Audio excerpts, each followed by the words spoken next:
और अब मैं आपको बताना चाहता हूं औरंगजेब क्यों बार बार कह रहा था कि इस्लाम कबूल कर लो, क्यों कह रहा था बार बार, बताऊं।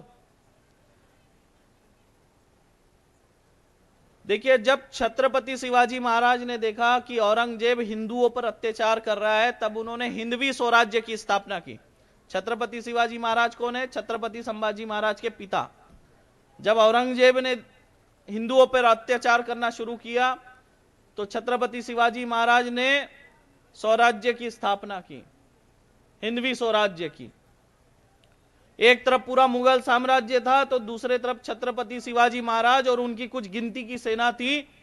लेकिन क्या छत्रपति शिवाजी महाराज डरे? नहीं, बल्कि उन्होंने शत्रुओं के घर में घुसकर वार किया और औरंगजेब के सेनापतियों को धूल चटा दी।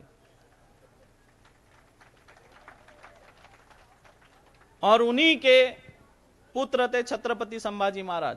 अगर छत्रपति संभाजी महाराज अगर इस्लाम कबूल कर लेते तो सनातन धर्म की बहुत बड़ी हानि होती। लोग ये सोचते जब छत्रपति संभाजी महाराज ने इस्लाम कबूल कर लिया तो हम कौन से खेत की मूली। छत्रपति संभाजी महाराज ने अपने प्राणों की रक्षा के लिए, अपने परिवार के रक्षा के लिए इस्लाम कबूल कर लिया, तो हम कौन से खेत की मूली है। लोग लाइन लगाकर इस्लाम कबूल करते, लाइन लगाकर। और कई, किसी का नाम रफीक होता, किसी का नाम हनीफ होता, किसी का नाम मोहम्मद होता। ध्यान रखिए, मैं बता रहा हूं। और सनातन धर्म की बहुत बड़ी हानि होती।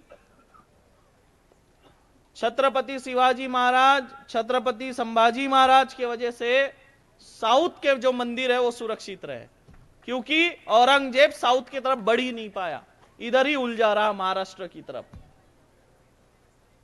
20 साल उलझा के रखा है उसको। कितना? 20 साल। और उसकी मृत्यु भी वही हुई,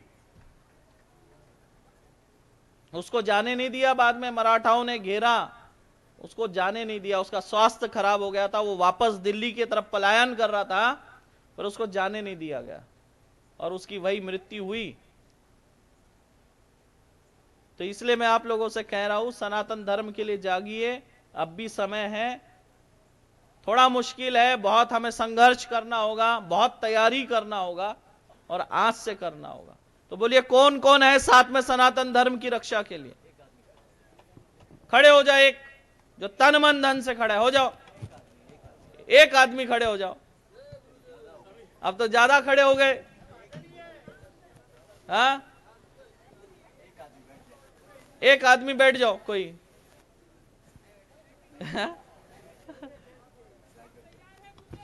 याद रखिए, जवान, याद रखिए, याद रखिए, जवान शरीर से नहीं होता है, जवान मन से और आत्मविश्वास से होता है व्यक्ति। और मैं ये कहूंगा, जो हमारे 80 साल के बुजुर्ग भी हो गए ना, वो 10 से कम नहीं है, समझे।